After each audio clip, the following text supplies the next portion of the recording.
pledge allegiance to the flag of the United States of America and to the republic for which it stands, one nation, under God, indivisible, with liberty and justice for all.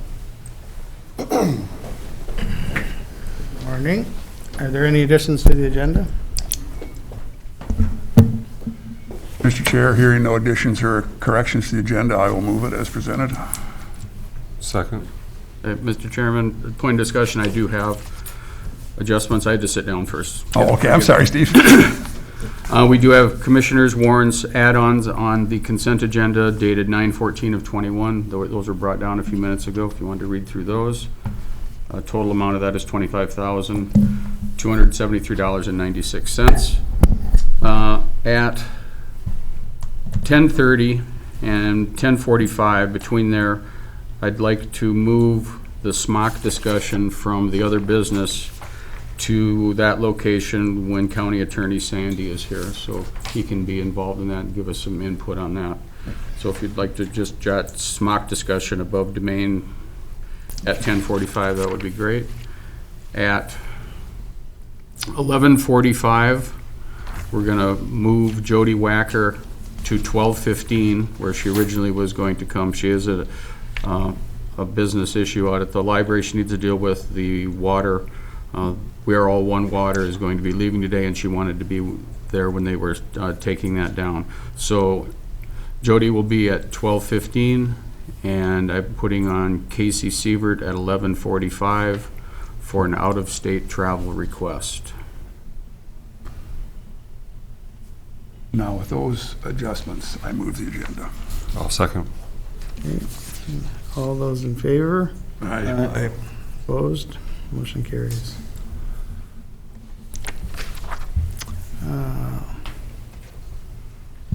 Consent agenda, minutes, warrants, and treasurer's report.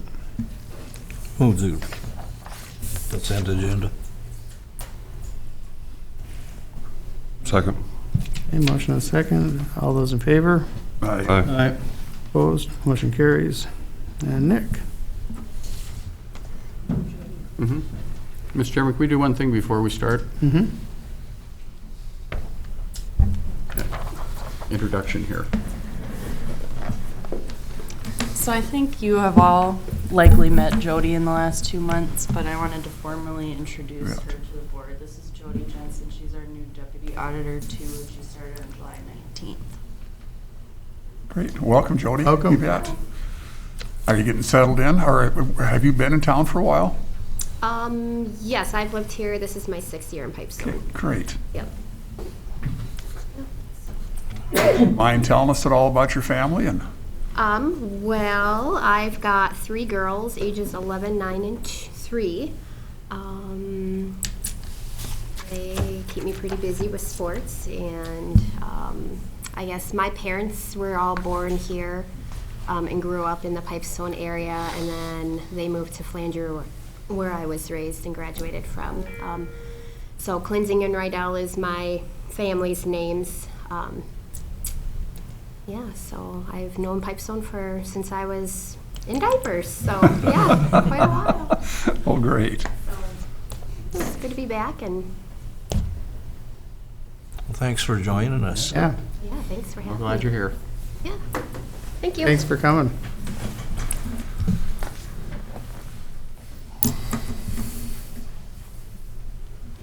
Hey, Nick?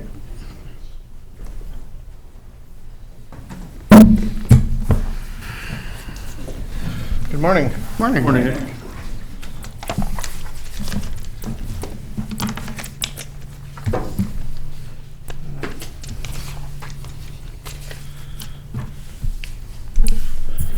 All right, first up for me today is some project updates. Top of the first page, we have pending construction, working on our second box culvert contract for 2021. It's west of Holland. They are out there right now setting the large culverts, and those culverts are, I've got a little bit of conflicting information, but they're one of the largest set in the state. So that's pretty interesting. Iowa's had bigger, I know, but I don't know if couldn't get it confirmed if there was any larger in Minnesota or not, but if they're not the biggest, they're right up there. So it'd be quite the sight to see when I get out there later today, so. Is this that one with the flood design or something? Yes. Yep, the old main channel, they're 20-foot wide and 11-foot tall or whatever they are, so they're, you think about the size of that, like that's. What are they picking them with? Crane. But they had bring a bigger one than normal or not? Correct. They have their own extremely large excavator that they set pipe with, and that can set rather large pipe, but it won't touch these, so they got a big crane out there. Has the extra rain caused any challenges? Not that I'm aware of. I was actually out yesterday with a sick kid, but so I didn't talk to any of them yesterday, but thus far it's actually been working quite well for them. The water's been way down, and it's been a great year for working on a big channel. Yeah. That is, so. Take some pictures, it'll look good in the road and bridge hearing. Yep, we're gonna do that. So, my next update is at the bottom of the second page. That is for our 2020 gravel crushing.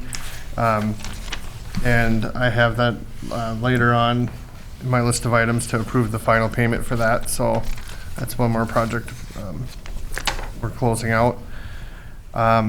Then on the last page, the 2 bridges by Island, that bid opening is coming up in 2 weeks. So that's it for me for updates today. Next up, I have a request to approve a right-of-way payment. This is for a box culvert project by Hatfield.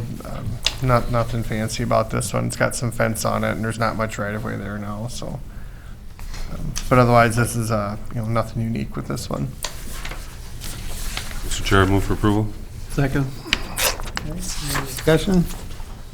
Hearing none, all those in favor? Aye. Opposed? Motion carries. All right, next up, I have a request to approve the final payment for the 2020 gravel crushing project to WMD Saponiak from Holdingford. The original contract amount was $130,100. The final contract amount was $133,714.98. The final payment that we need to approve today would be $6,685.75. And, we just kind of took a guess at how many hours it'd take. Those are hours it'd take to strip the topsoil out there. So, looking back, that was the main difference and why that one went a little bit higher. So, Mr. Chair, I'll move that we approve the payment, final payment of the gravel crushing. Support it. Okay, any discussion? Hearing none, all those in favor? Aye. Opposed? Motion carries.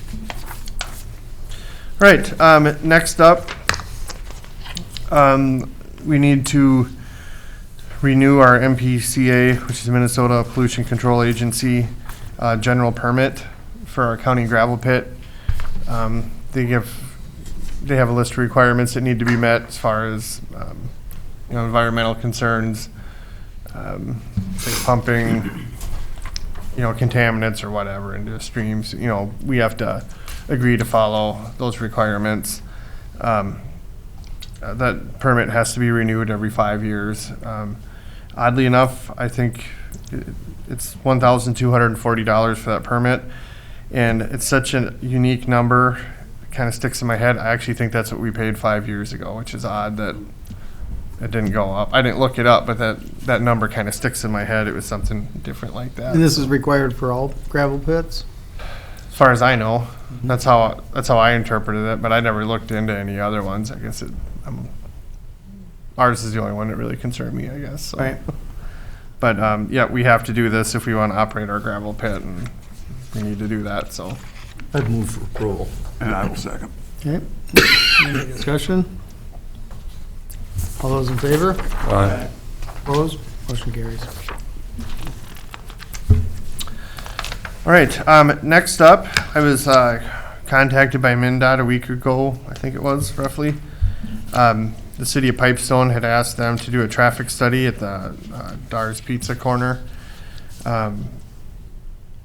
this study would identify some of the traffic issues there and come up with some potential solutions. I don't know if there's much to do. There's not a lot of room there now, but we'll see. The city agreed to pay or to cost participate $5,000 towards this with MnDOT. It's actually our road, 8th Avenue.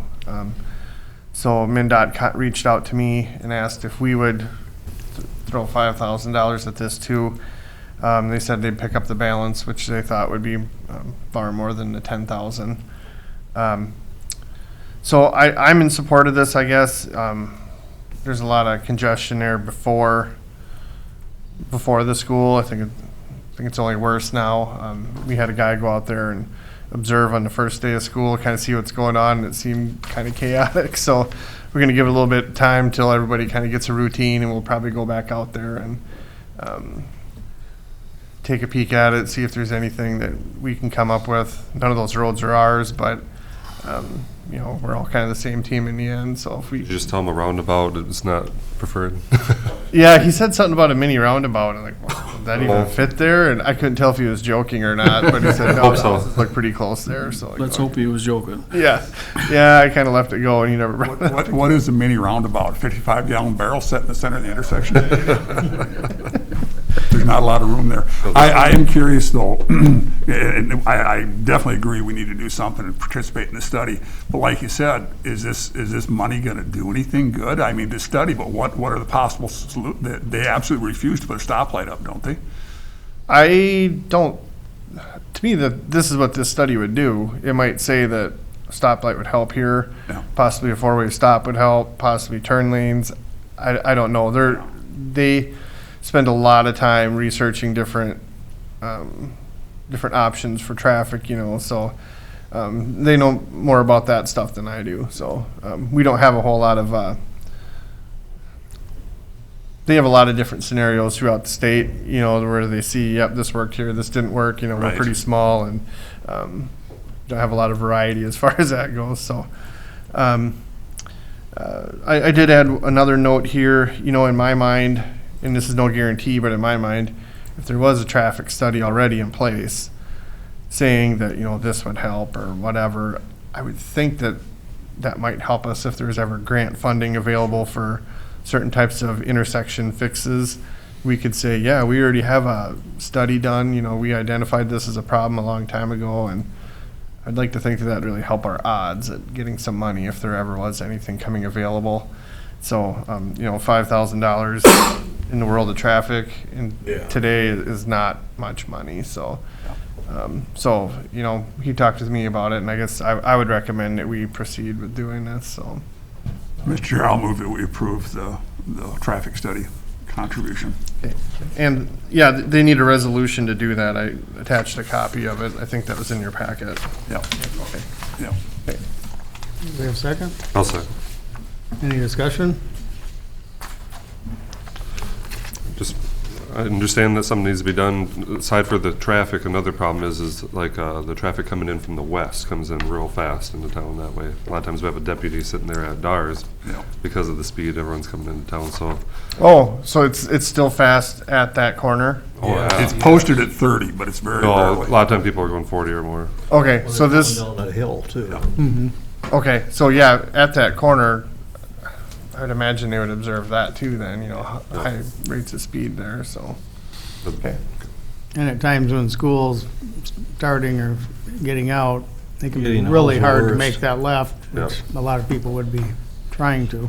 Yeah, I made that mistake once, coming down 8th, trying to make a left about the time school got out, and that's when it was a real eye-opener for me. I'm like, whoa. Yeah, that, now if anything, I'd probably make a right and try to hop a left into a parking lot or something and turn around, Yep. when I caught a break. But yeah, it's pretty ugly there, so. Well, kind of like trying to make left at the end of Main onto 75. Just as bad. Yeah, When work's getting out or whatever. yeah, exactly, yeah. Yep, so. And I know years ago, they refused to put a stop light there. Okay. I mean, it was explored and some wanted it, Okay, but they weren't interested in having another I know absolutely nothing about the criteria for adding stoplights. You know, I don't know how they view it. I've never heard them talk about it. Nothing. So I unfortunately can't offer any information to that. So I don't know what to say about here. Maybe it'll come up. Maybe it'll be the same thing where they'll won't want anything to do with it. I would think on 30 it'd maybe be less of an issue than on 23, but I'm not sure though. Yeah. It sounded like they were going to try to get the study done fairly quickly. So hopefully we get some answers soon then. So. Mhm. All right. Well, we do have a motion and a second. All those in favor? Aye. Opposed? Motion carries. Mr. Chair, quick question for Nick while we're on the subject of MnDOT. The comment period for the pedestrian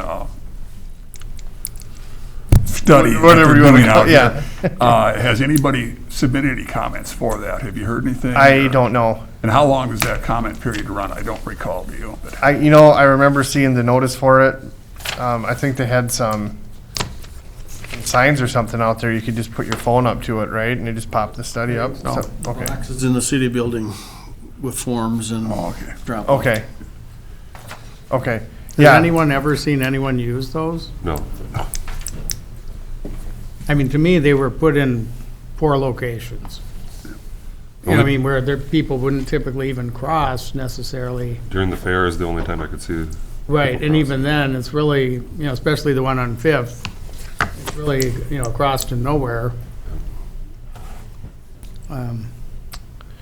I drive that route every day and I've never seen anybody in the middle of the road, Right, but I've seen people on the sides, I guess. the one by Freedom. I can't remember which one it was. Yeah, that's the one where it anymore. has just the little Okay. extensions The little out. bump outs or whatever. Yeah, I have seen people there, Okay, but okay. I've never seen anyone use that one with the middle thing. Yeah. But I thought if they wanted better response, they should have had it where the Casey Jones Trail is. Yes. Okay. Well, maybe that's a comment to put down then. Interesting too, where those bump outs are at. I've seen a number of those pedestals knocked over, taken out already, so, yeah. Wait until the snowplows hit. Was they taking them down for the winter? Yeah. I thought I heard that. I think so. Because I don't know what else you do with the snow on them. It'd just be a mountain of snow all the time, but. Well, hopefully people utilize that comment period. If you say that box is up at City Hall, let's let DOT know what we think about them. Yeah. Yeah. Well, I mean, it seemed like a fairly cheap, easy thing to try. Nothing permanent. Right. So. But I just think it would have been more effective at a crossing that people would actually use more. Yeah, and I don't know what the foot traffic patterns are, so I don't know if they have counts on that or if you can count that. So. But I'm guessing they might have so few responses that it really doesn't tell you much. That could be too. I guess we weren't part of the. You I weren't didn't even asked know they were about it. happening until they were going up. So. Right. So I didn't get any of the background on it, Just one other comment, just on where we were talking about roundabouts. When I was in the cities recently, and of course, I'm always wondering where the highway money goes. In Richfield, I was going to my cousin's, and in a 10-block stretch of Lindale Avenue, there were 4 roundabouts in town. Oh, really? If that's an example of how they're using our, highway money to move things forward, I don't know why you would need 4 roundabouts in a 10-block stretch of a city street that you're already going 30 or less in to begin with. Yeah. That just seems like a waste of money to me.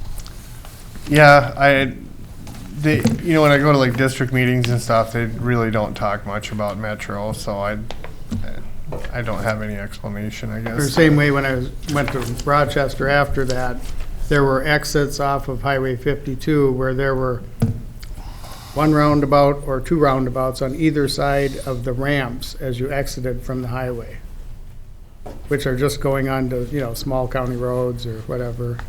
I mean, they can't possibly have a traffic volume that would require a roundabout, you wouldn't think.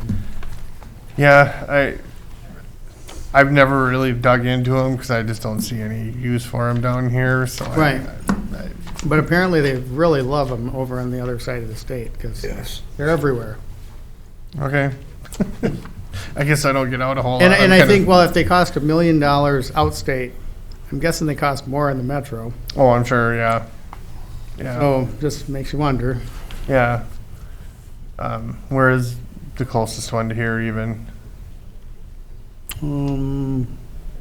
Worthington? Worthington. Yeah, Worthington? Okay.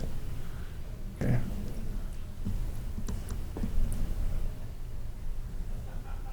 Yeah, I think Hutchinson's the closest one I've been through, so New Ulm's got some. New Ulm does, okay, One outside Mankato too. okay, Road, I think 22 going to Mapleton, if I remember right. So, okay. Well, for what it's worth, I don't see us installing any down here, so. No. But I just thought 4 and 10 blocks. Yeah, that seems like a lot. That seemed pretty excessive. Sure the snowplow drivers love that. Yeah. I don't even know how you clean that out of there. I mean, first guy into it just starts in the middle and keeps going spinning wider. circles till you get it all done. I don't know. Yeah, that sounds kind of messy to me. But. Mm-hmm. All right. Next item I have is just our regular monthly updates for maintenance. Nothing exciting happening there. Been kind of winding down on graveling and been working on some ditch cleans, some culvert repairs, and some shouldering. So yeah, nothing exciting there. Getting ready for spraying. Usually we don't spray by the beans during the summertime. We don't want to fry any of them and have a claim. But end of the year when the growing season's done, we'll get back to those areas. So, and I did hear back from MnDOT on that county state aid highway swap I talked about a month ago. I think I brought it up briefly. It looks like it would increase our allotment around $24,000 or so, somewhere in there, based on the last time they had solid, trustable data. Last year with the traffic counts down, we just chose to throw that out because, that wasn't a normal year, and we don't think that'll be the future. But so it looks like that $100,000 payback would be returned in about 4 years, and then we'd have the extra income every year going forward. So I think it's something we're probably going to want to pursue then, but I need just a couple more questions answered. Then I'd need to approach the cities and get approval from them on anything that type of designation swap that happens within the city. We need their approval for, but none of them are losing anything. If anything, they gain a little bit because the roads that are funded with our state allotment tend to get overlaid, et cetera, a little bit faster than the ones that we got a levy for. So if anything, it should help them out. So I haven't talked to any of them, but I don't know why any of them would have a problem with any of this. So more to follow on that, but that's where we're at for right now. So. Good. Other than that, that's all I have for today, until 10:30, the bid opening. Anybody have any questions for me? Gravel on the overlay approaches. Did that get done? We talked about it. I don't know if they've got to it yet, but It's still in the planning stages, or? I talked with the maintenance guys about it and said that, Harvest is coming, so. make sure that we get that done, but okay, I'll have them check on that, or I will check with them. If that hasn't been done, we'll get it done soon. Thank you. Yep. I got one question, Nick. Did those the bench ever get put in by Indian Lakes there, off that trail? No, we haven't, I haven't got anywhere with that yet. We've been pretty busy with construction, but that's on the short list now, so. Okay. So, I'll be reaching back out to the people that wanted more. Well, actually, I'll be first reaching out to Fish and Wildlife to see if they'll accept more. Sure. And then, assuming if they will, I'll reach out to the people that offered to donate them, so. Okay, thank you. Yep. Yes. All right. Any other questions? Thank you. All right, thank you. See you at 10:30. Okay.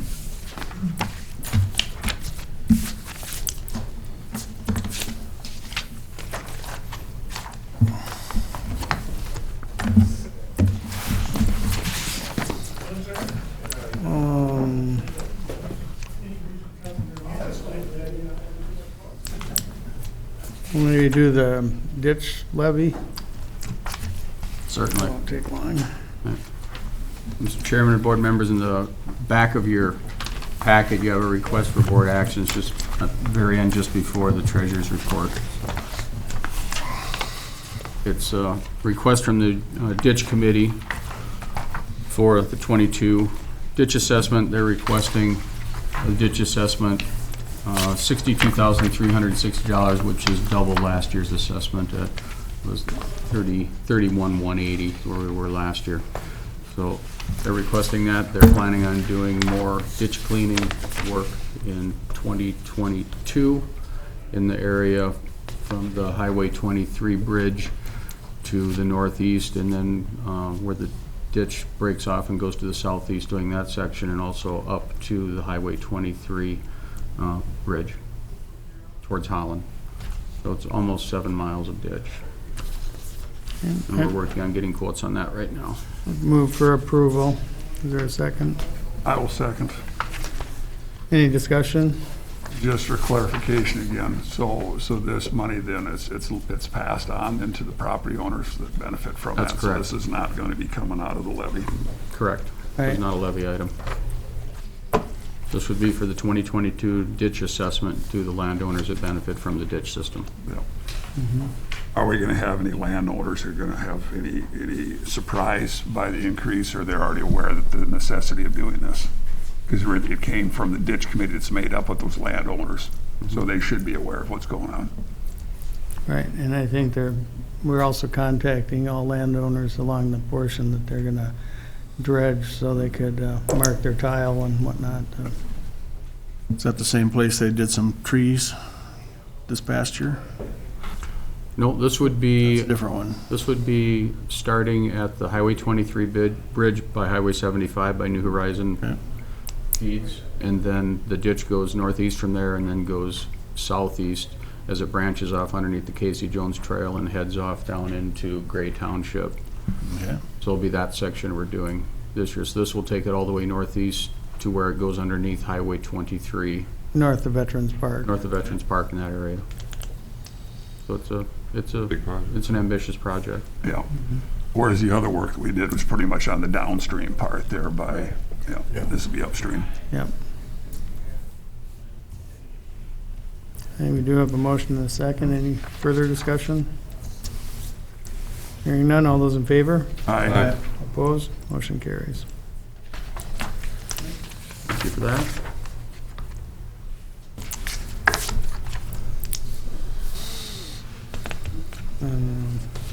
Go to the home tax abatement.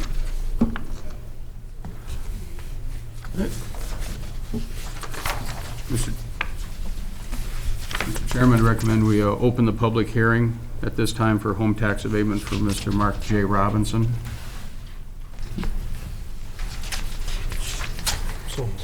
Second. Les, Chris, thank you.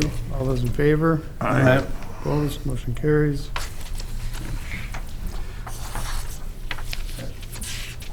Public hearing on this one, so just read through the notice. Public hearing is hereby scheduled for 9:30 a.m., September 14th, 2021. Commissioners' room located Pipestone County Courthouse, 416 South Hiawatha, Pipestone, Minnesota, to be held on a proposed property tax abatement request from Mr. Mark J. Robinson pursuant to Minnesota Statute 469.1813 and 116J.993 through 116J995. Consisting of a new home construction and located in the city of Pipestone. It has been proposed that the Board of Commissioners of the County of Pipestone grant a property tax abatement on these properties in an amount not to exceed 100% of the county's portion of the real estate taxes related to the new residential home construction on the subject properties for a period not to exceed 3 years. The estimated value of the abatement is approximately $590 annually. Yep. The proposed abatement percentage and terms may be modified at the public hearing. You have behind that in your packet another copy. We showed this last time of the prior meeting. You have an application that was made to the county, and the address of the property is 512 8th Avenue Southwest in the city of Pipestone. Parcel width is 75 by 150. Again, the name of the applicant is Mark Robinson. third page is a listing of the values of the parcels. Parcel 18-600-0860. Total abatement is $1,769.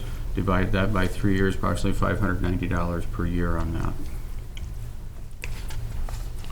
So right now, the lot is bare down there. If you're familiar with that set, it's across the street and just to the north from Dar's Pizza on 8th Avenue in that area.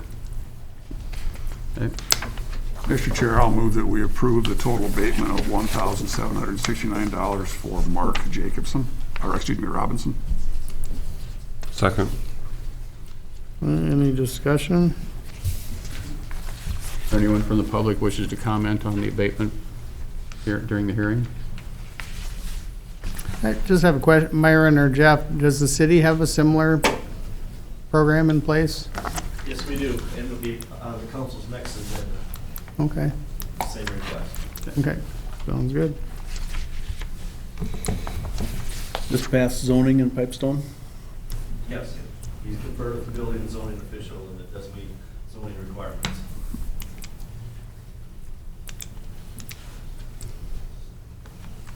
Any other questions, comments? Okay, we do have a motion and a second. All those in favor? Aye. Opposed? Motion carries.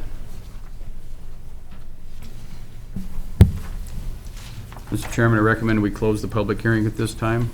Motion to close, please. So moved. Second. Okay, all those in favor? Aye. Aye. Motion carries.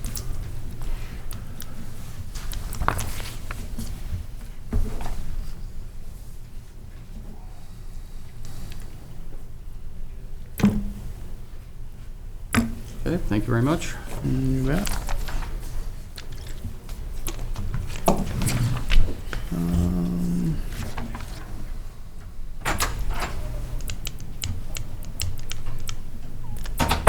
Kathy, you want to do personnel?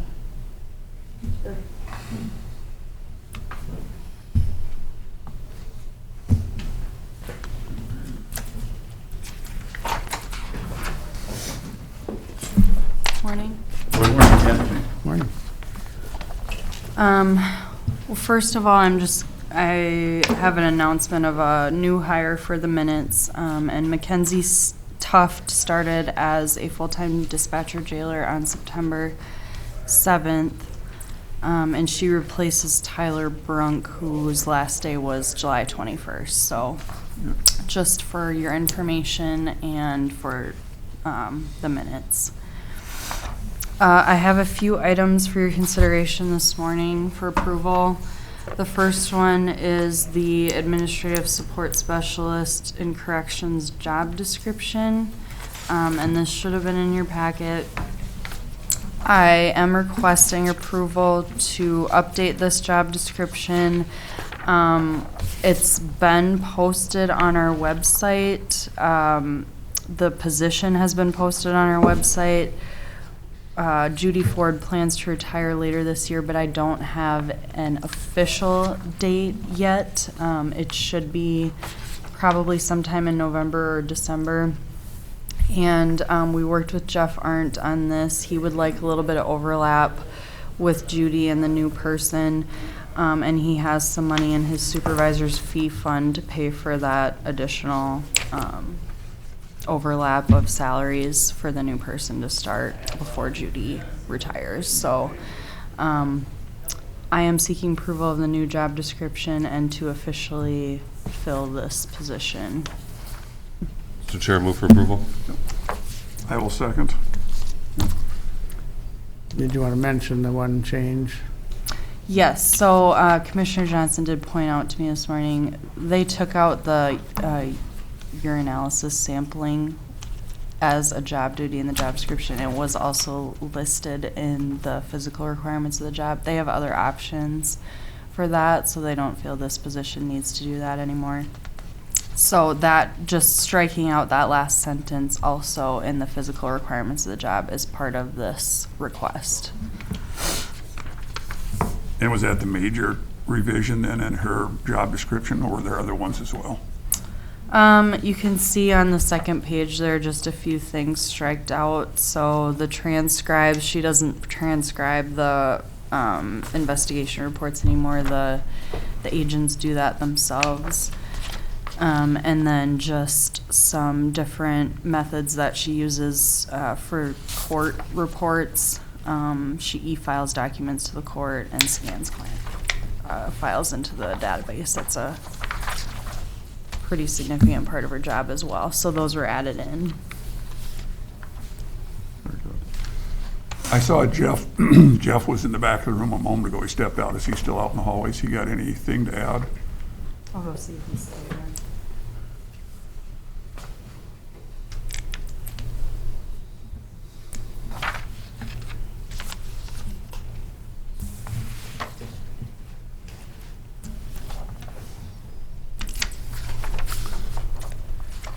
Did he run off on I us? don't see him. I don't know if you want me to go get him. I but don't, he it has looks pretty been- straightforward. You look pretty He has busy. reviewed it, so, and approved. He didn't have anything else to add to the description itself, so.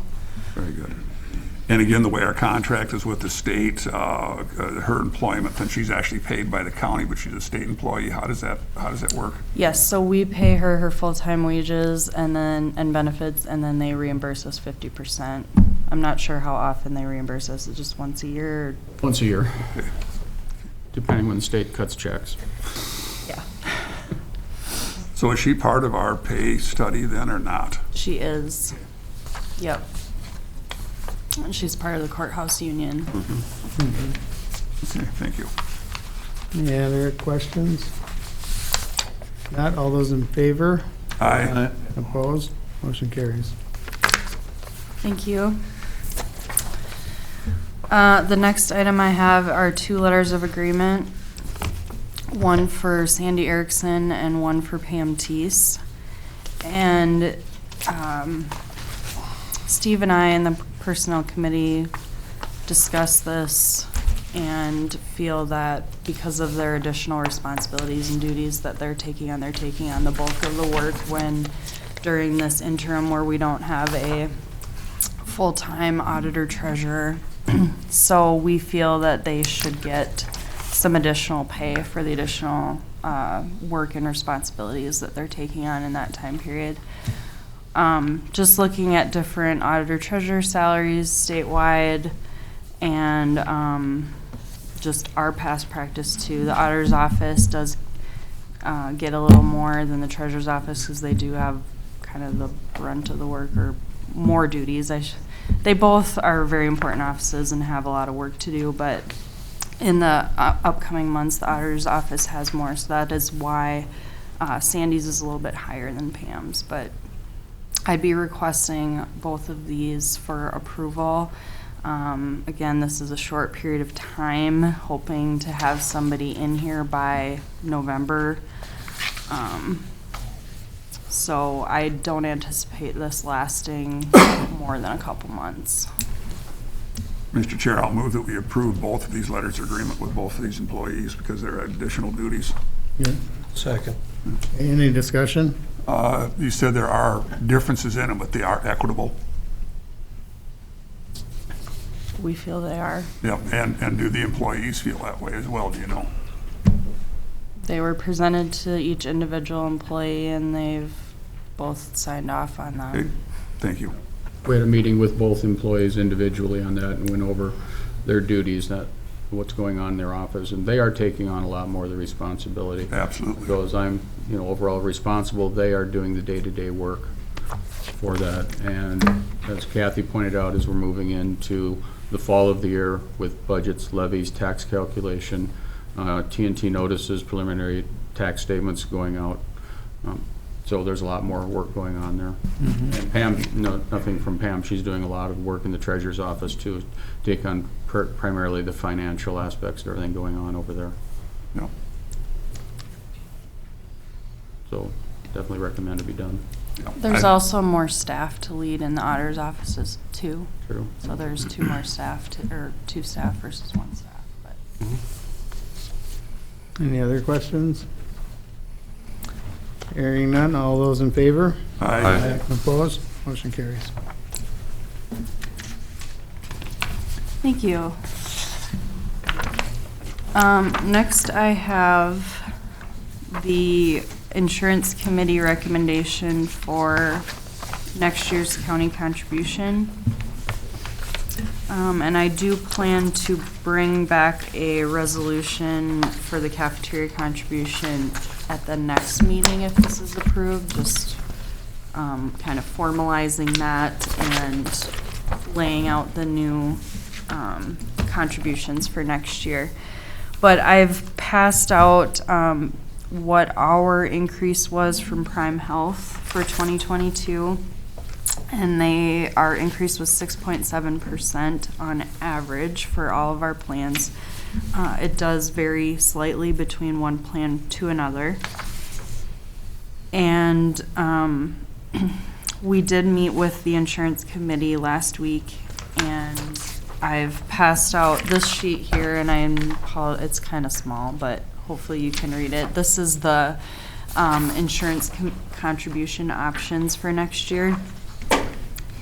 And in this spreadsheet, there's the current rates for this year, what it would look like for employee impact with no increase in contribution, what it looks like with our 3% increase, which is what the budgeted increase is, 4.5%, which would get us to at least covering that Emerald plan at 100%, so at least one of our single plans would be covered at 100%, and then also the 6% contribution, which takes on almost the full increase. And during our discussion, we kind of looked at what the budget impact would be to go up to that 6% increase, and that is on that far right side there. On the very bottom, it's that just about $28,000 number. That is an increase to what's currently budgeted. So it's not the true increase from this year, but it's to what's currently budgeted based on current enrollment numbers. So 50 single employees and 33 family employees, and that is what that number is based on. So just in looking at that and trying to be competitive, stay competitive for our employees, we would like to recommend the 6% increase in county contribution for the board to approve, taking on the bulk of the increase from Prime Health. You can see there on the far right, it's very minimal impact to employees. It's just part of the discussion was that as hard as it is to get people and retain people nowadays with the abundance of job offerings and sign-on bonuses and whatever, the cost to recruit and train a new person is often more than this for one person. So it seems like a cheaper route. If I remember correctly, didn't we raise by 3% last year? We did. So we kind of have to keep up. Right. Otherwise, we're going to get behind, too. I'll make this a motion. Is that appropriate? Yep. Mm-hmm. And a second. I'll second. Okay, any further discussion? You want to talk a little bit about Aflac or not? Yep, that'll be my next. Oh, I'll do okay. that in a separate one. Okay, separate, please. So you mentioned that you'd budgeted for 3%, that this is going to be 6%. So the total impact into our budget is going to be $27,800 and over and above what we budgeted, or that was it? Estimate, yeah. Okay. How do we make that up? Is that going to come out of reserves? What are we thinking? Well, right now it'll be in the levy. It'll be in the levy. The $28,000 adds right now to our levy where we're sitting now 0.3%. Okay. And it's included in this. It's in this one here. Yep. Okay, thank you. Because all the departments already figured 3% when the budget memos went out. So this would be virtually an additional 3%. Any other questions or discussion? Hearing none, all those in favor? Aye. Opposed? Motion carries. Okay, another piece of that came out of the insurance committee meeting was looking at potentially dropping Aflac as an additional offering for our employees. Currently, we have an Aflac rep come in and present all of their coverages to staff.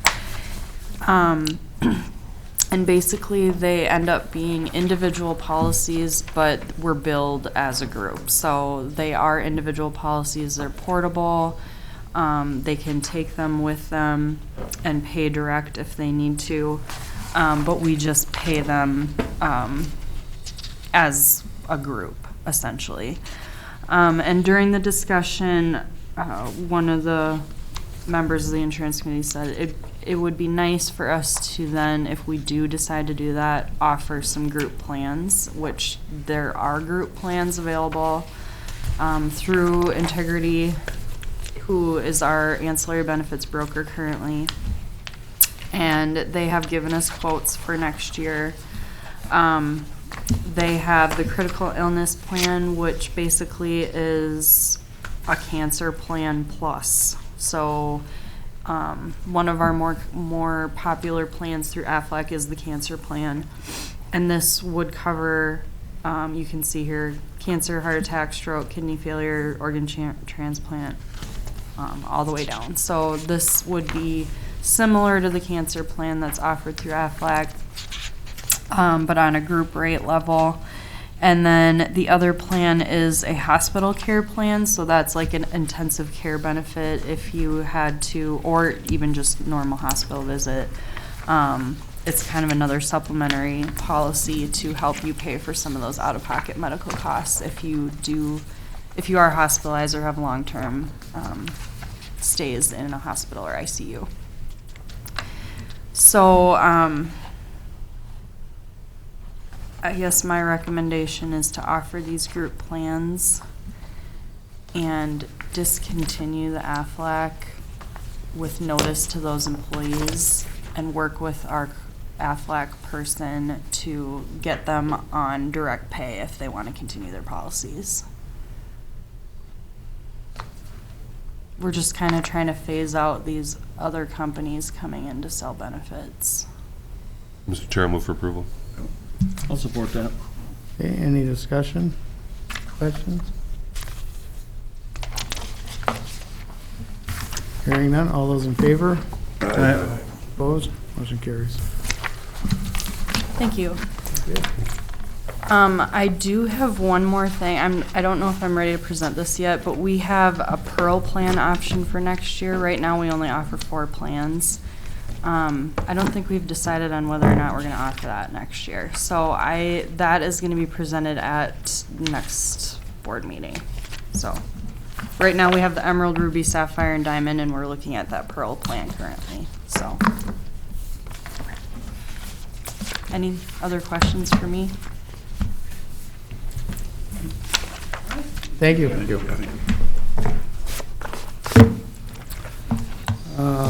The Rural Minnesota Energy Board Joint Powers Agreement.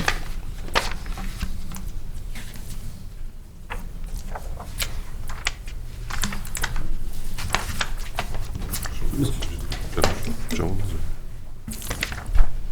Yeah.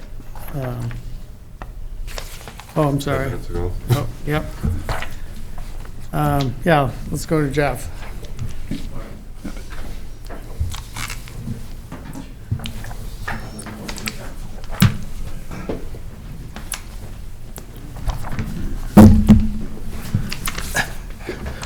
Good Thank you, morning. Mr. Chairman, Commissioners. Thanks for making time for us today. Yeah. I did a copy of your packet, and I do see that our proposed easement and a supporting document prepared by Bolton and Mink were in your packet, and Travis Winter is here on behalf of Bolton and Mink to decipher the engineering report. I'm not going to tackle that one. But a little background on this, the city recently sold a parcel of land on the north end of town to Caring Hands Dental Clinic as a site for their future clinic. And part of the development of that property to support that clinic would be the need for drainage away from the site. And we're requesting that the county consider granting us an easement, as was identified and described in your packet, to allow us to use the stormwater basin that is west of the Pipestone Public Services building out there, adjacent to the proposed site for the Caring Hands. And Again, Travis is here to explain how that would work as far as taking on that excess stormwater as it develops. So I don't know if you have any questions for me or if you want Travis to jump in. I do have one question, just based on the picture. Does that easement tie into an existing tile then to make it to the pond, or? This would create a new, we would construct a new storm sewer to outlet into the pond, and then the pond itself has its own outlet that goes to the ditch along Hiawatha Avenue. Okay. Well, my only concern, first of all, I certainly support the development out there. Anything we can do to help facilitate that, I'm behind that 100%. The question I do have, though, and looking through, like I said, your engineering study, I obviously cannot comprehend all of the details in that study. My basic question is in the future, what impact would this have on the county's pond? Because when we previously had considered adding more structures in that area where we got our Southwest Mental Health Facility now, we were told at that time that the pond wasn't large enough for our uses, we'd have to enlarge the pond. And I know that didn't come from Bolton and Mink, but could you maybe shed some light on that? Is how would this impact if we do decide in a few years to put another building up out there on our property and expand our parking lot, how that would impact this? Mm-hmm. Yes, so, future uses, there is quite a bit of land out there, so the pond could be enlarged. Some of the limiting factors that I foresee for some projects would be just the outlet itself. We're kind of tied to a fairly shallow ditch along Hiawatha where the pond drains to. So just the actual ground elevations out there, it's going to kind of depend on some of that. Our site here or the site that Caring Hands is looking at locating to, along with the street extension the city's proposing, adds about 7/10 of an acre of impervious ground. When we ran our calculations and modeled the stormwater, the storm events that we look at are like a 2-year event, a 10-year, and a 100-year. A 100-year storm event is considered something that's odds of occurring once in 100 years. Obviously, we've been getting a lot more rainfalls in past years, not this year, but that's about a 6.25 inch rainfall in 24 hours, so a pretty significant event. What this proposed addition to the pond would do in that 100-year storm event, it would raise the high water level in the pond about 4 inches. And it's still over a foot below overtopping at that point. So that 1 foot below overtopping, or 1 foot of freeboard, is kind of the benchmark for letting you know when the pond is at its capacity. So you say we're raising it this would raise it 4 inches, and there would still be some more capacity for the future. So then the information that we were given a year or so ago, then you feel was incorrect, that pond was sized large enough that we could have done some additions out there already? There could have been some. This is a pretty small site, not knowing how much of an addition you were looking at. I think there were probably some factors that would need to be reviewed to see if it was adequate. I guess our review of it based on how it's functioning after it was built in 2009 is that there is some capacity in it. Okay. So again, my question goes back, if we give up our capacity to further the city's project, which again, we're in support of, is there going to be a negative impact for us, for our development of our property in the future? I think with the amount of land that's out there, the pond could be expanded. Just my gut feel is, you could dig the pond, expand it farther to the west towards the highway or towards Hiawatha, and I would think there would be some more. You could even gain more capacity that way. Should that be done now in conjunction with this expansion? I would say no, without having a known volume that you're trying to add to it for how big of a building and how big of a parking lot would be added. I think at the time that's identified, that would be appropriate to reevaluate and see what the options are. I think ultimately, when further development of the city's land to the east of there occurs, there would need to be a regional stormwater pond created somewhere on that parcel. But again, without having a good definition of what's gonna happen to the east and, you know, how far down the road that could be. Could be 2 years, could be 20, just hard to say, so. You touched upon my next question, and that is that property then to the east, is that further, because east of the proposed site for Carrying Hands, there already is water and sanitary sewer extended to the east, but no storm sewer. So where's the waterfall at then? At what point does that water continue to flow east or west from as you expand this? Yep, so ultimately this water ends up going, either, it's pretty flat up there, but it goes south down to the ditch. And that's kind of I feel like the break point right now is about on the east edge of the development that's there. I think any new development would go to the east to a new pond site. East and or south? Yeah. Yes, ultimately south, but the pond would be located somewhere east of the current development. What other alternatives do you have for this storm water at this point? We could pipe it into, the site's small enough that it doesn't trigger water water quality treatment on its own. Obviously, it's a piece of a bigger site, so the MPCA considers that a common plan of development. So we're really looking to do the right thing and treat this water even though it's below the threshold requiring treatment. So our other option would be to make some small temporary treatment area just south of the proposed site, and then pipe the water down to the ditch. Obviously, that's a lot of extra pipe to run that in the future would probably be taken out or replaced when a pond site is identified and it would be incorporated into that regional basin. How is this runoff water measured? Is it by acre feet or by gallons? How do you calculate that?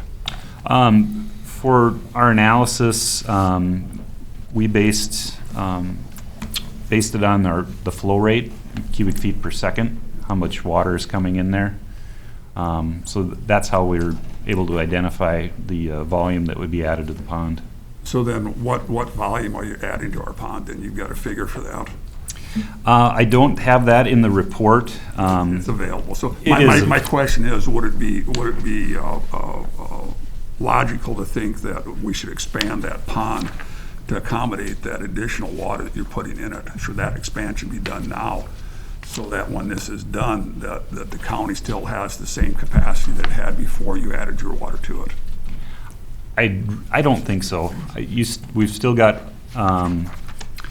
even after our proposed addition, you've got a foot and a quarter of freeboard there. So it's still well below the threshold for having to worry about overtopping. So to expand now without any future plans, I think wouldn't be necessary. It can be done. We can always, it can always be made bigger. It's just it's not requiring that at this time. Or would it make more sense to have an agreement between the county and the city that if in the future that we do need added expansion, that the city would contribute because of the contributed water that they're adding to the pond now? Or would that be a logical thing to do? I guess if that's something you'd like to talk about, I think it's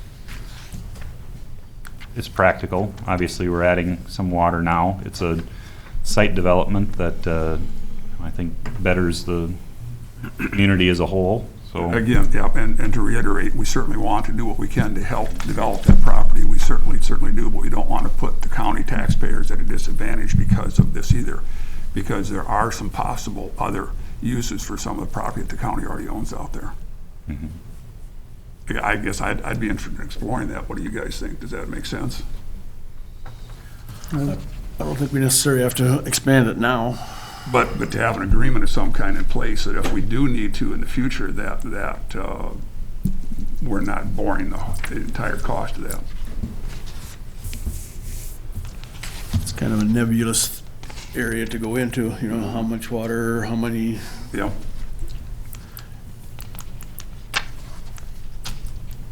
In the same aspect, if this other parcel here does get developed with infrastructure, then that would have a big impact moving forward too. Like if the city had decided to use, I don't know, Going to the east, yeah. or north even. Yeah, but Travis is thinking that anything more development's gonna be going, that water's gonna be flowing to the south anyway, south and east, so that probably wouldn't be coming to the west anyway. So we're just looking at this volume of water from this particular site at this time. Yeah. And like I said, I wanna make this work, And we can quantify what that is. yeah. services. Yeah. And I don't know what kind of cost, I know it's a shot in the dark, are incurred to expand a pond like that. I would think that'd be rather expensive. Is that lined with bentonite or anything? Is that just clay? No, just clay. It's actually not that expensive. Ultimately, you have your outlet, as long as you're not modifying that, and like I say, You you're would just move the pond further to the west there. just dig the hole bigger. Yeah.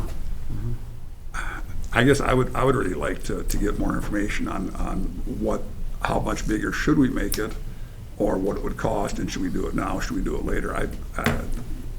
I don't know at this point what's the best answer. I guess I'm thinking what he's saying is we'd be better to wait until you know what volume you need based on whatever proposed construction there'd be in the future. So until you know what that construction's gonna be, why would you expand it when it's not necessary, when, you know, you'd hate to do it twice? Good point, good point.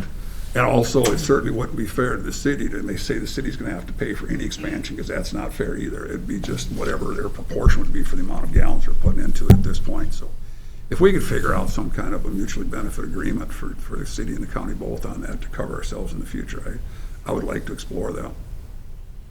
Yeah, like I say, we can quantify what's being added in those rain events, and it's, I'm sure it's in the rest of these pages that are spit out of our program. I've looked at all those engineering studies and my eyes rolled back.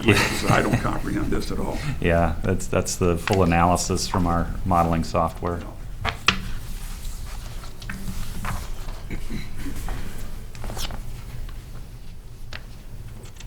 How long would it take to get those figures together and come back? Is that going to slow up your progress on this?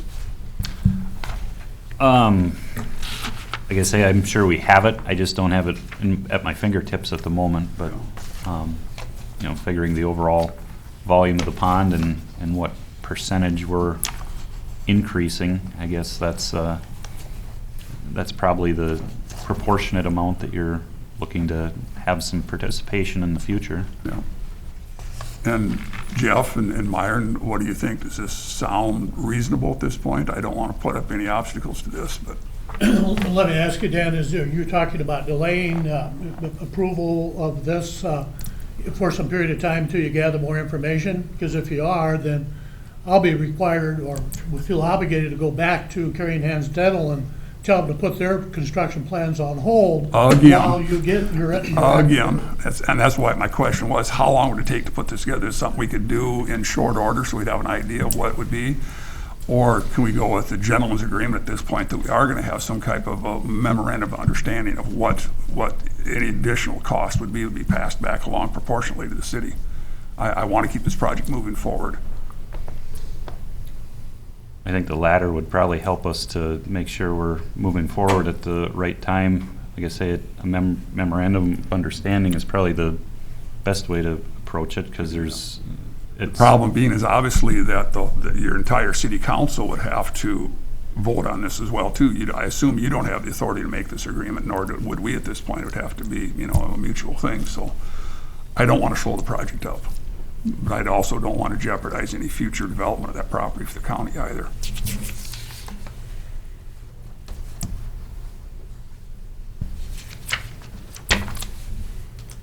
We're going to be here for a few hours yet today. This is going to be a long meeting. Any possibility of tabling this until later on today in the discussion, you can give you a chance to maybe put some ideas together, but again, it still wouldn't have the action of the city council either, so.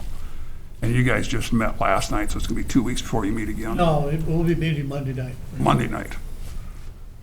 would Monday night impede the progress of this very much? I would have to get back to Carrie Hansdale and find out just how much that would impede them. Yeah. All right now, we're only talking about a couple of, I mean, I'm just thinking how many delays they've had already this year. Any delay would probably be a problem at this point for them. see, Nick had a question. I would just, I don't know everything that's going on here, I just showed up late, but I know we did do some trailer agreements with the city in the past, and there was things approved contingent upon a further agreement being reached. So if you're trying to move stuff along, you could potentially approve something today contingent on, say, that agreement for the stormwater expansion. Just my 2 cents, if that helps, so. Thank you, Nick. I was just going to echo Chairman Johnson's comment as well. There have been multiple delays with this project, as the county is well aware. And, you know, obviously we're losing building season every day. So we would certainly be willing to bring this to council. But I think Carrying Hands has been waiting for the green light on this project for quite a while. And again, going back to Commissioner Roskamp's comment as far as what this agreement would look like when we're speculating on what possible growth might be occurring out there. As Travis said, any city-related development to the east will not impact the public services stormwater basin. As I understand it, we'd be responsible for developing that on our own. So any projects and developments out there will be at our cost solely. But in any event, as Nick just mentioned, if you can at least give us a green light to move forward in the understanding we'll develop an agreement, we can certainly let Carrying Hands know that this thing can finally get a green light and they can get their construction started. And I can't believe that as we figure out the details of how we do this, that would impact whether it's a go or no go for their project. I don't see why they can't go ahead with their project as long as we, in principle, agree that we're going to figure out some kind of agreement here.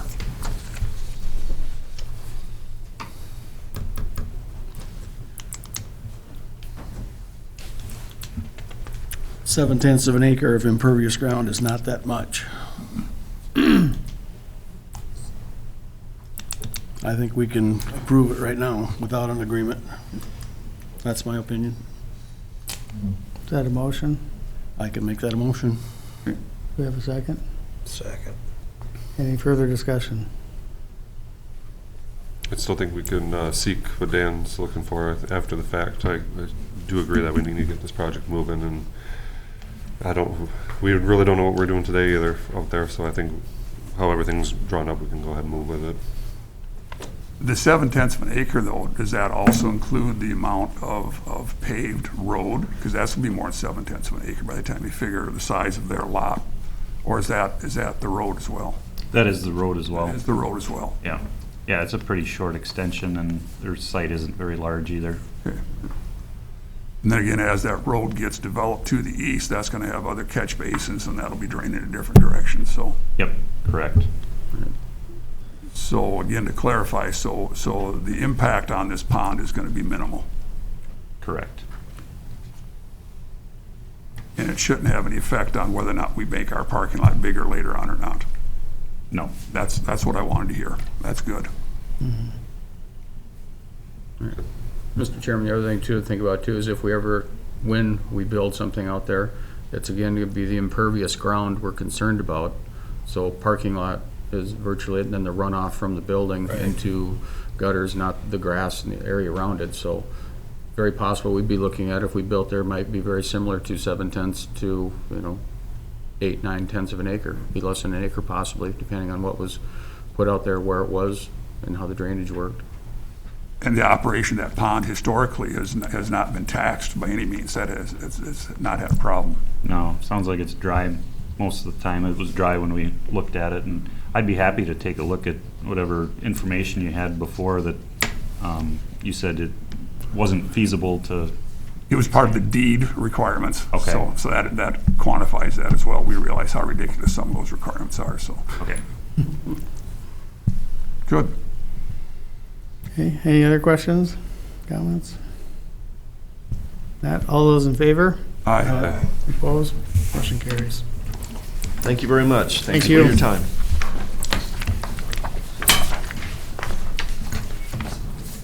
Thank you.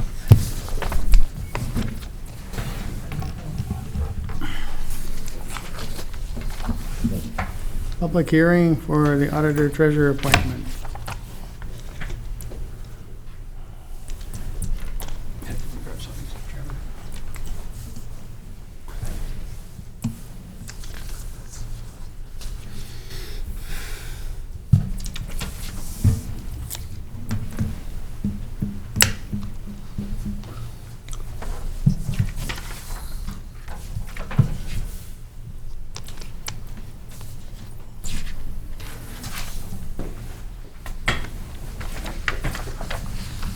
Mr. Chairman, I'm taking this right off of the notice of public hearing. Notice is hereby given that it is the intention of the Pipestone County Board of Commissioners to consider appointing the office of County Auditor Treasurer.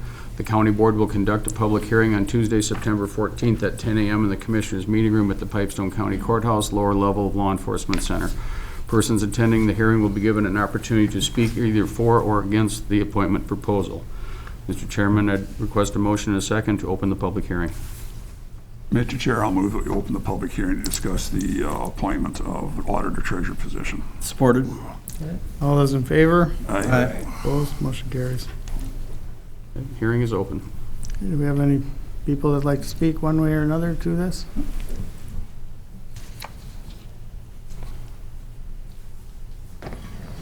You could tell us who you are and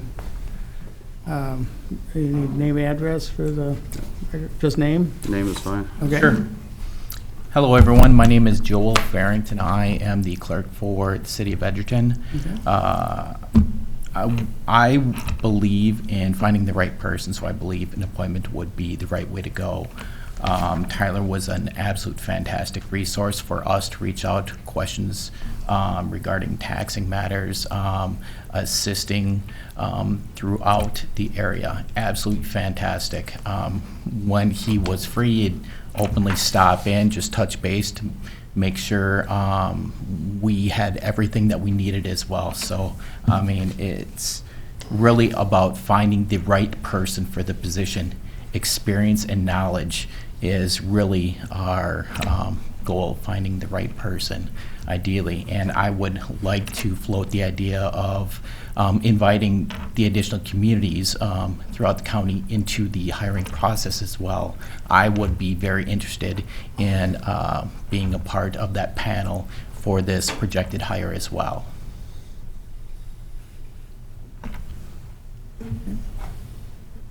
Any questions at all for me?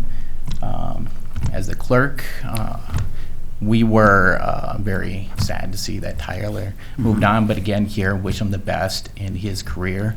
But he was just absolutely fantastic there for supporting Edgerton as well. Good. Thank you. Yep, thanks for coming up. Anyone else like to speak?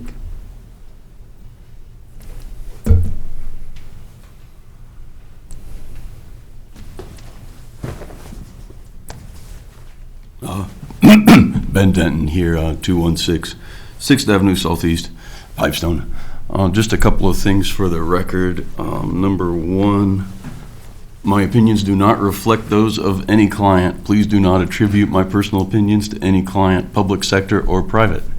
Number two, I had written it down on the card, and now, also, just for the record, Minnesota Statutes 388.09, Subdivision 1, the board may employ an attorney in relation to any matter affecting the interests of the county. The board has not appointed me to advise it as to this matter, nor would I accept it if I were asked. It's just a matter, it's too close to home, but I figure I ought to put that on the record so that people don't see me in a sport coat and tie. Well, it's Tuesday and I'm in court anyway, so just put those two things out there. I thought through it a lot. There's pluses and minuses to both ways of doing things. If you make it appointed, and this is just me thinking worst case scenario, if you make it appointed, basically you're assuming that you've got enough faith in whoever's commissioners in the future that there isn't going to be some clique that develops within the commissioners. I mean, I have heard of counties out there, it's not Pipestone County, that there's a clique of people among the commissioners and high-ranking county employees that have gotten together, and if a person runs afoul of this clique, they can be run out. So if you make it appointed, You're assuming that that won't happen, but I think the chances of that happening are pretty slim. So I've thought about it both ways. There's pluses and minuses to both. But in the end, my personal opinion, it should be made appointed. Thank you. Thank you. Thank you. Anyone else?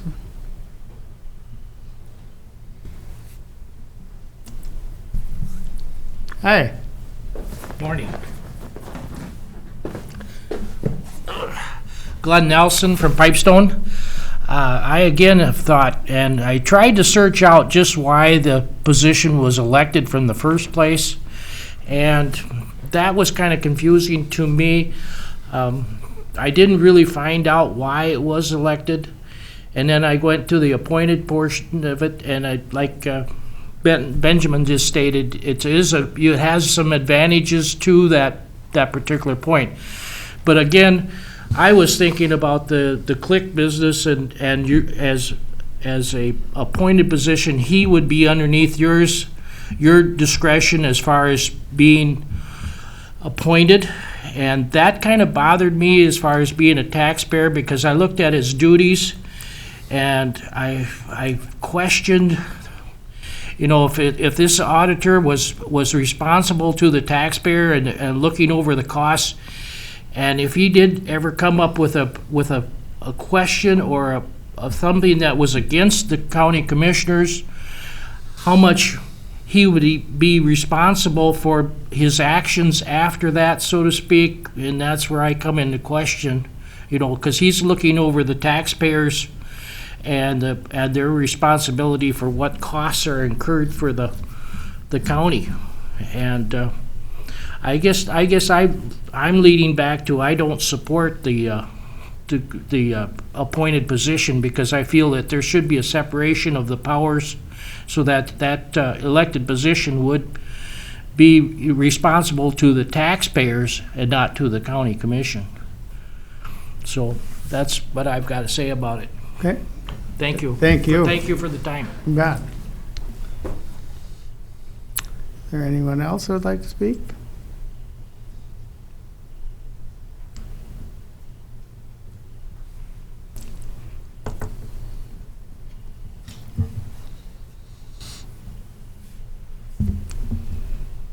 Any comments from the board?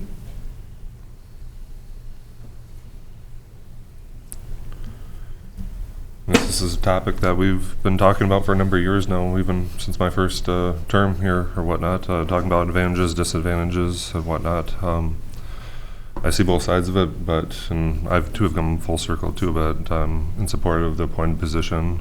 The staff needs that support, that in 4 years that they're not going to have a different boss, or if they need a different boss, it could happen sooner too in that aspect. But I see there's more advantages to the appointment than leaving it elected at this time.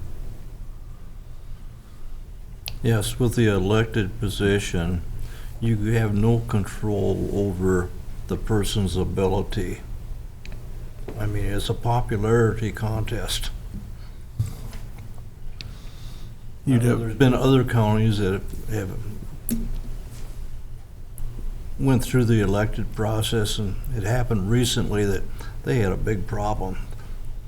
The whole office was in turmoil because they didn't know what they were doing, what they got themselves into. And the county board had to kind of take control and get things organized. I guess as a appointed position, it gives the commissioners the control over the office. We have no control over the office as elected. But as appointed, we would have control. Well, you at least have the ability to make sure that they're qualified. Right. Where being elected. I mean, the sheriff's department, to be a sheriff, you have to be so far certified. licensed in the state to even run. So, but as far as a treasurer, auditor treasurer, I guess you have to have a heartbeat is about all they require. Mm-hmm.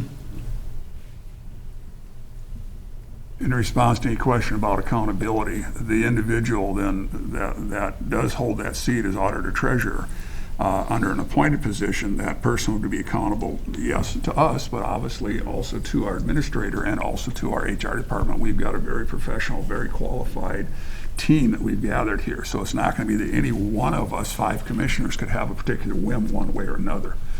I believe we've got a very good process in place. We've got good employees who are treated well, and we've got that already established.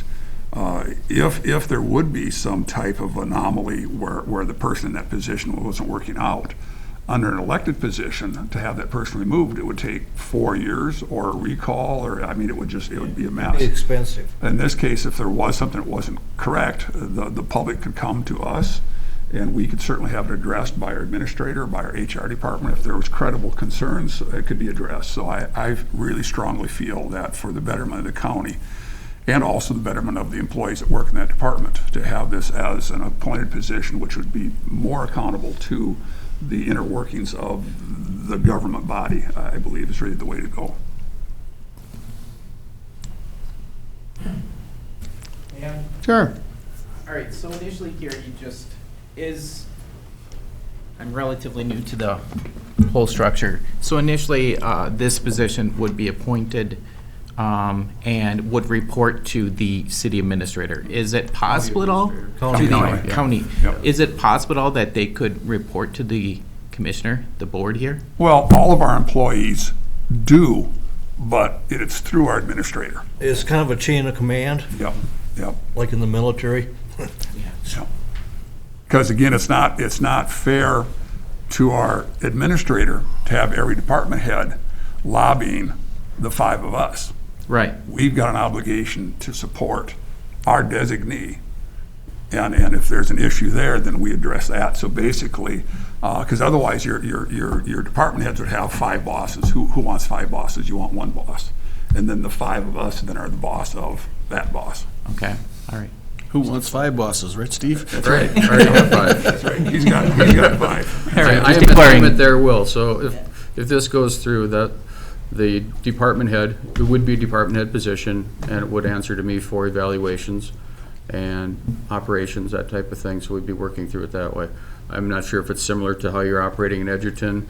Do the subordinate employees to you report directly to the city council members? Or do you do their evaluations as well, and then, proper evaluation, then the council says, yes, we approve that evaluation going forward, type of thing? Are we similar? Department heads report directly to the council, and then, like myself, I've got 1 employee that's under me. It is a different arrangement there. It is. But it also urges, everyone to work together so that it's not an issue for the commissioner, the council at all. So it's really strongly urged that everyone plays nice, throughout the week. Right. And not just, once a month. So that's the reason that I brought this up. A little different organization, but again, thank you. Thank you. Thank you. Is there anyone else that'd like to speak?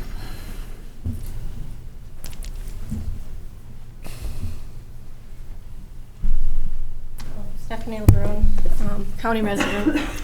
Hi. I just wanted to share my support for the appointed position. I feel that with the expertise of our HR department and administrator, that they can find the perfect fit that's going to work well with both auditor and treasurer departments, and is knowledgeable. And I think we almost went through this process once, as our former auditor had resigned before the end of her term, making Tyler the appointee. And once elections came around, the next go around, Tyler prevailed in that election, and I think the citizens of Pipestone realized that he was qualified and trusted the judgment of the county board in making that decision. So I understand the reason why it's elected. I see the importance of having somebody who lives in Pipestone County serving Pipestone County, but ultimately I think appointment is the best way to go. I think so. Thank you. Thank you, Steph. Is there anyone else that'd like to speak to this?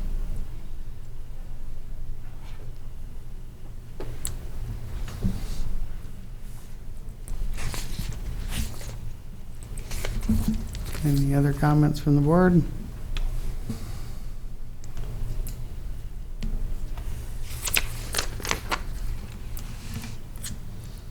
Like I said, make a motion to, nobody else wants to speak, close the public hearing. So And I'll, moved. go ahead. Okay, motion and second. Any discussion? All those in favor? Aye. Aye. Opposed? Motion carries. What are your wishes? Procedurally, Steve, what's our next step here? We've got another resolution to formally make this as the appropriate time at this point to.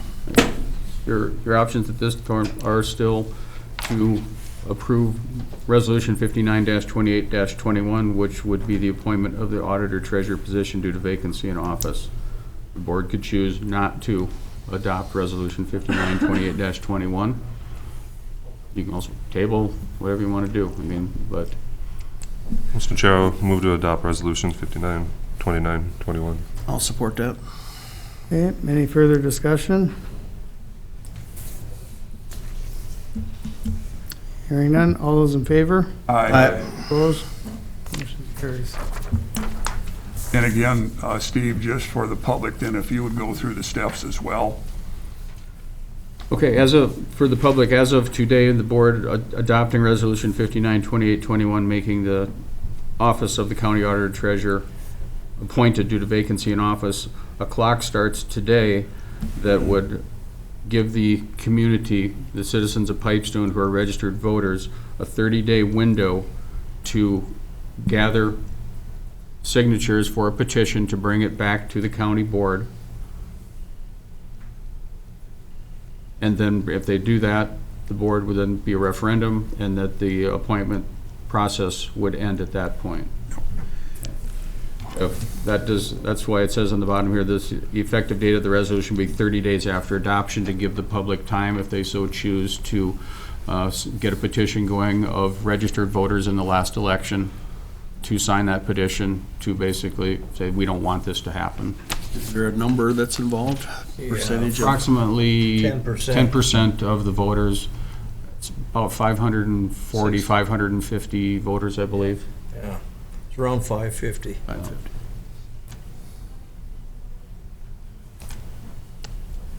Our county attorney is present too, if you have any questions specifically. I think that pretty much answers it. It's no different than we talked about when we started the process. Right, yep. And I feel very confident that we've got the support of our citizens with this as well, too. I think people overall understand that this is the best step forward for the county. So I don't anticipate this coming up. So again, it's not formally enacted until 30 days from now, but that doesn't preclude us. Obviously, we're already doing a search as it is for an interim auditor treasurer. Well, you have that. I'm sitting here. Yeah, and yes, and you are the interim, but I mean, we're in the process. Have we already started the process? Mm-hmm. Yep. We're already advertising. So there's nothing more that we can do at this point to expedite this. So we wait for the 30 days to ratify it, and at that point, hopefully we'll have a candidate that we can bring forth. That'd be great. Do we have to vote again in 30 days, or it just automatically happens? Okay. Just if a petition comes forward, then the action will be taken on it. But as of now, it's going ahead. Good. Okay. And we have a bid opening with Nick. I gotta go check the auditor's office. Again, officially open until 10:30. Yep. Okay. Two whole minutes here, yeah. Should we recess for a couple minutes? Sure. Yes.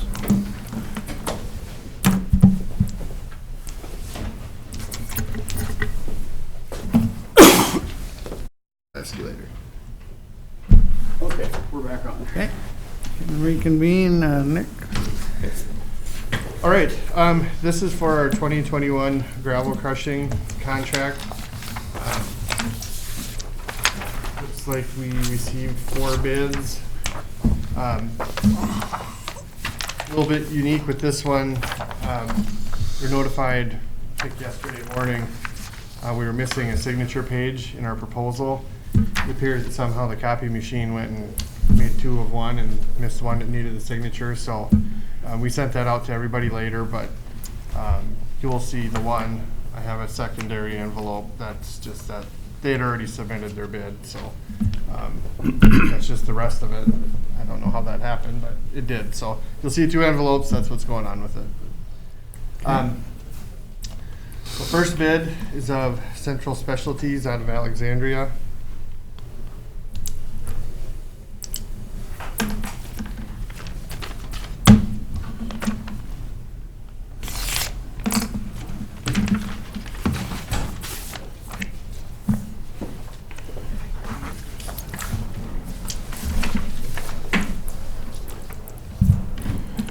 Their bid, $175,540.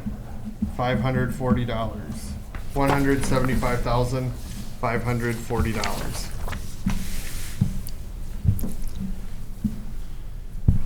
Second bid, Rogie Excavating out of Ghent.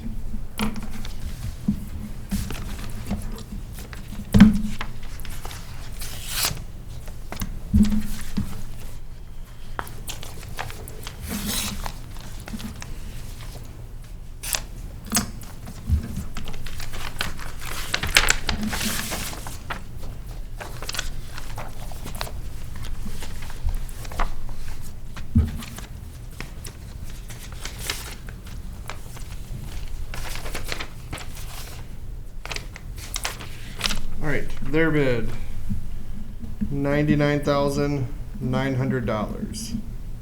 $99,900.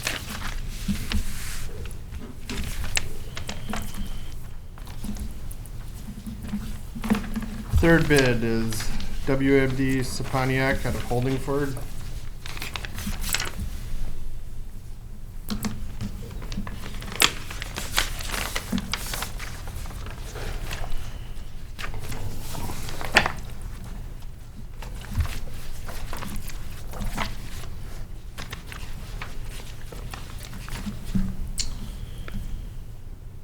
Their bid, $102,240.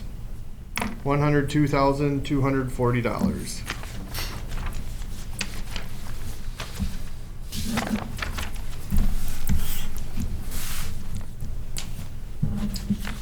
And the final bid is Sweetman Sand and Gravel out of Curry.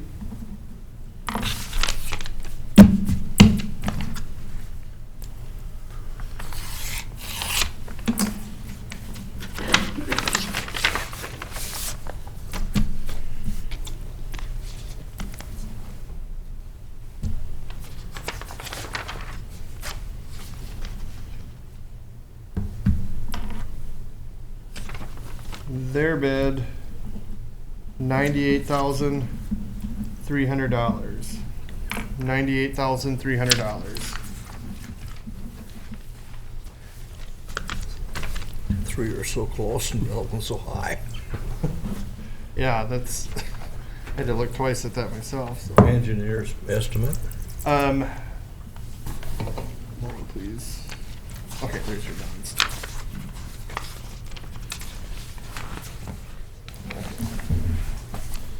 I actually forgot that, so I had to, okay, here we go. Jared texted it to me, 115,000. So 115,000 for the engineer's estimate.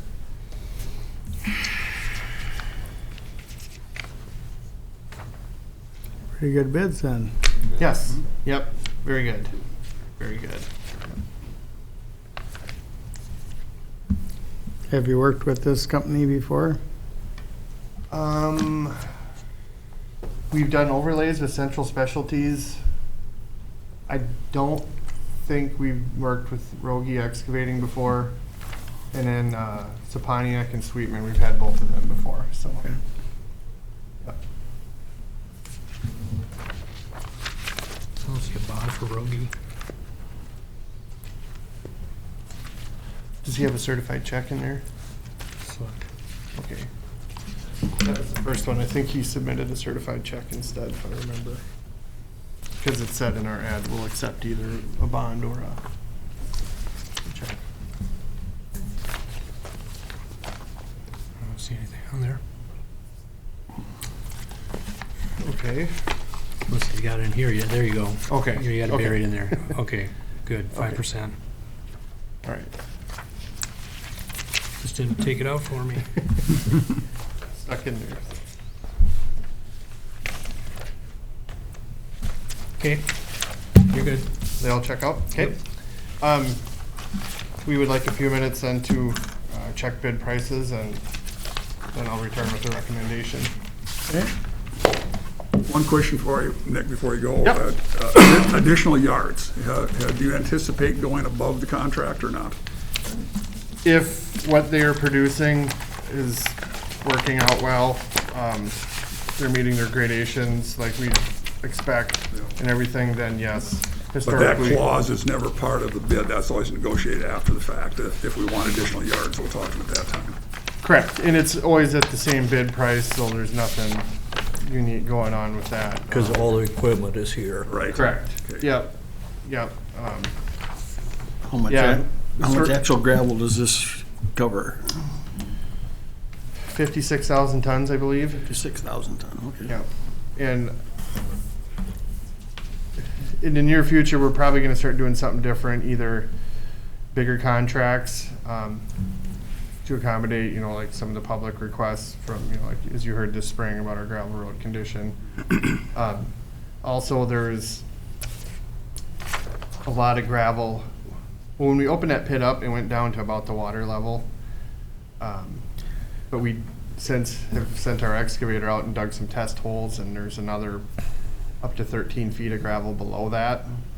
It's pretty dry this year, but honestly, I don't know anything about. I've heard how to mine underwater.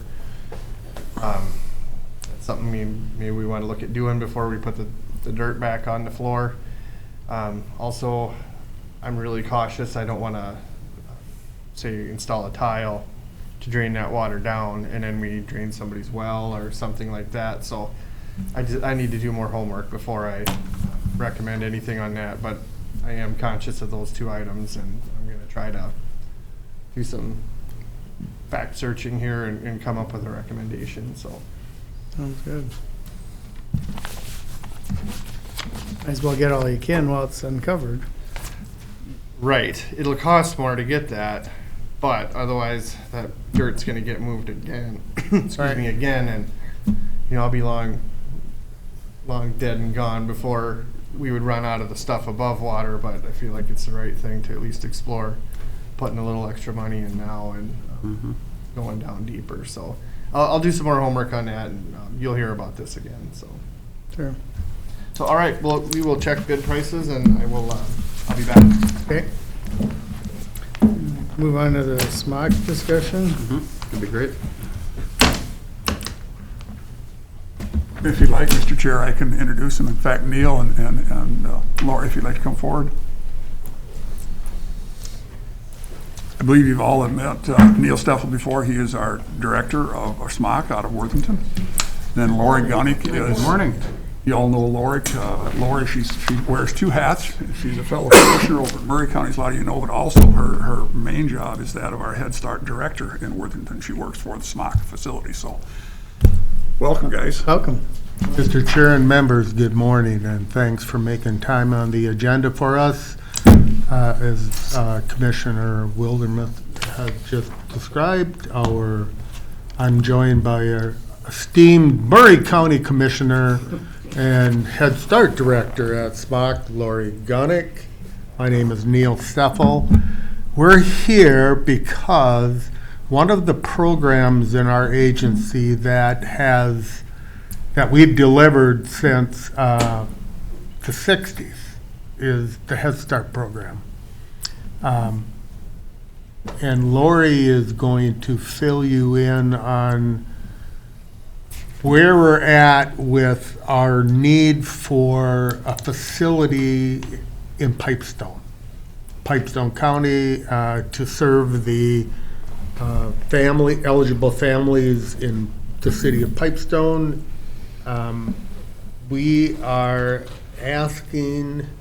We're here to ask if there is a potential for the commission to consider selling us some land, or giving us some land.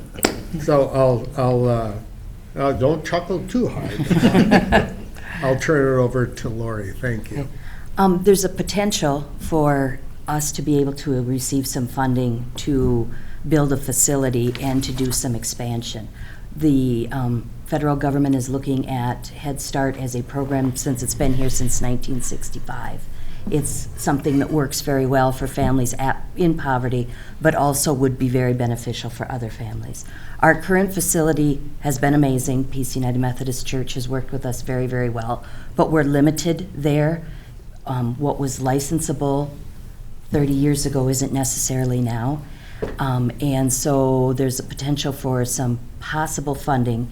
In order to do that, we have to take a lot of different steps. It's called a 1303.44, and it's a pre-award checklist. There's 25 steps, and one of the steps is I need to have land identified and like an agreement from the owner that we would be able to purchase this land. Along with that would also be then there's environmental studies and all of those different things that go with building a building. All of that needs to be submitted to the regional office, and then they'll give me permission after reviewing it. They'll give me permission to either write for the grant or they'll deny me permission to write for the grant. So really this is just a baby step in the process that's going to be a long process, but I do need to start it if possible. So we thought we'd come to you and see if there were any possibilities for land. If this were to go forward, how much would it expand the program? Currently, the way it's set up is I have X amount of dollars to serve X amount of children. So we have one classroom of 20 children here in Pipestone, and then we do some home base. I think there's about 8 or 9 home-based children currently being served. So part of the challenge I have is we're also required to do highest needs area. So depending upon the needs of the program, I am expanding staff. We've hired 3 new people who are currently working here in Pipestone with our program. So if I can get more funding through these other opportunities that are coming, I could potentially do an early Head Start center, which would be birth to 3. But right now, because I'm not funded for the early Head Start center, I'm working on just the Head Start program itself. Mm-hmm. So there'd be 20 Head Start children and potentially 8 to 10 early Head Start children served in the home base. And then they gather twice a month for socializations where the parents get together and the children so that they can meet people their children's ages and form those relationships. Just gives us a lot more flexibility and adaptability to the needs of the community. Laura, you mentioned the existing program we have at Peace Methodist, and again, that goes back 40 I found years. a lease from 1994. Yep. I've gone back that far, I so. think even further back than that, as memory serves me. But as far as our existing program, the existing facility really is not adequate. In fact, I'm surprised that we haven't run afoul of regulations as it is. We haven't changed any of the operating that we're doing, so I was licensed for 20 children in that room, and we've stayed within those boundaries, so I don't have to go through. But how about accessibility, ADA, because that building is not handicap accessible? It's not handicap accessible. I am just hoping that we don't run into that situation, because I have heard of other state licensed childcare, we're considered a state licensed childcare facility, that have had to upgrade their facilities to meet those licensing requirements. So like Wonder World in Slayton had to redo the kitchen that they were using, and they have their meals catered in, and had to make it all stainless steel for the church that they rent from. And also, you've been looking for years for another facility, so this isn't a whim. This certainly is a need. And I'm just hoping that my last building grant experience, I wrote the grant in 2016. This one's a little bit different, but I wrote it in 16, and it took us until 2018 before we could even start building. Yep. It's quite a process you go through, and we weren't open until August of 19. Yep. So it's not a fast process, but part of what I'm hoping is that if we do end up where the state says this facility won't work, if I'm showing them that we're trying, to do something to bring it up to the, you're right, because it's not ADA accessible. There's the stainless steel kitchen is missing. They've worked with us, they've done what they can, but there are also limited funds there. You mentioned how it's a real long process. You've already taken the first step in this process. Would you explain that, the earmarking? Yes, I notified my regional director that I talked to the board and policy council first. Policy council is like a school board for the Head Start program, and then our governing board, and received permission to reach out to my regional office to inquire about facility grant. So then I contacted my regional officers, Vanetta and Lynn Seal, and they gave me an opportunity in which I was to, earmark. I could request some funding, so they would put it aside while we work on the rest of the process. So I have asked them for $1 million that they've set aside for us. And if our pre-application meets their requirements, then I will be able to apply for up to that $1 million. But the next step in actually asking for this grant is, as you said, you have to show them that you have a piece of property, or you have a purchase agreement or some type of agreement. Correct. So that's where we're at today. Yeah, we, in order for us to actually ask for the funds, and my money's on Lori in terms of accessing federal funds to the tune of $1 million to build a sparkling new facility in Pipestone. We need to go through I don't know how many steps. It's 25 steps. 25 steps. One of those is that we need to either have the land or have a purchase agreement or some other sort of vehicle that says that we will have that land available to put the building on. Now, to address the size of the building, now there's square footage requirements per student, so that's kind of where you came up with an idea of what the footprint of the building's going to be. We need 35 square feet per child, open floor space. So like if there's cabinets in the room or any of that, that doesn't count. So, and my maximum group size would be 20 children. So about 750 square feet. And then whatever around the We would like walls. to build something at least 4,000 square feet. Yep. Because the 20 students that you've got now, historically, we've had more in the past. We had hoped to have greater facilities, so that we need to make sure we build large enough for expansion as well, too. So, yep. And and with the idea of potential future funding opportunities, it would just be nice to have a little bit of space to grow in. Yep. And do you think $1 million will cover that? I thought maybe you'd want to help, Luke. I have no idea. What, does Pipestone County have a bunch of money sitting around? We don't, but I was just curious if you Well- thought that'd be enough to cover it, or? The agency, SMOC, will contribute to this, clearly. The state of Minnesota, we're hoping that there's going to be some bonding money for early childhood facilities that can be a part of the match or contribution of this program. So will $1 million cover it? We don't know.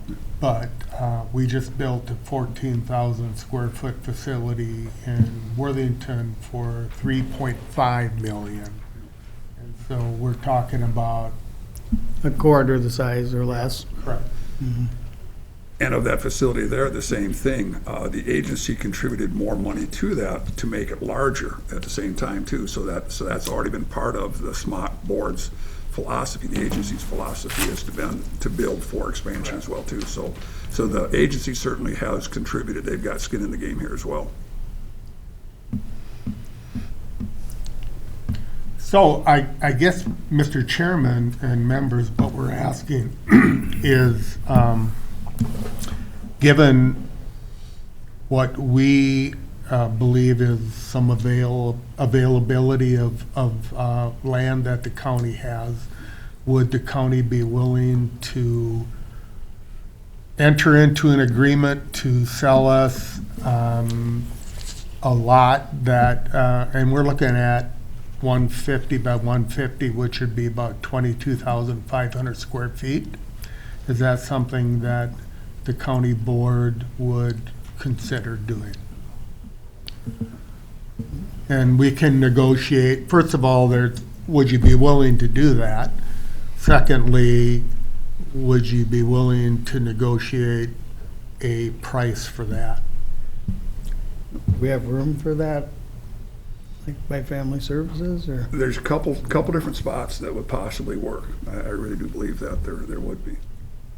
And whether family services, property that we own, if that'd be the best location for it, or on the city-owned property adjacent to family services that we don't own, where Caring Hands is being built, or the central school property. But again, the central school property, we know we got the technicality of the fact that we are the caretakers of that, but we don't physically have the title. So I know there's another step that we'd have to go through to facilitate that. And whether or not that would work into the long-range plan for the best utilization of the central school property that's just adjacent to our property here. So these are all the ideas that we have bantered about what would be the best location. And Mr. Chairman and members, we did, and Lori's done her homework, and she's worked with Commissioner Wildermuth, looking at any kind of other available sites or buildings that we could buy or renovate, and there really isn't anything that fits the bill, so.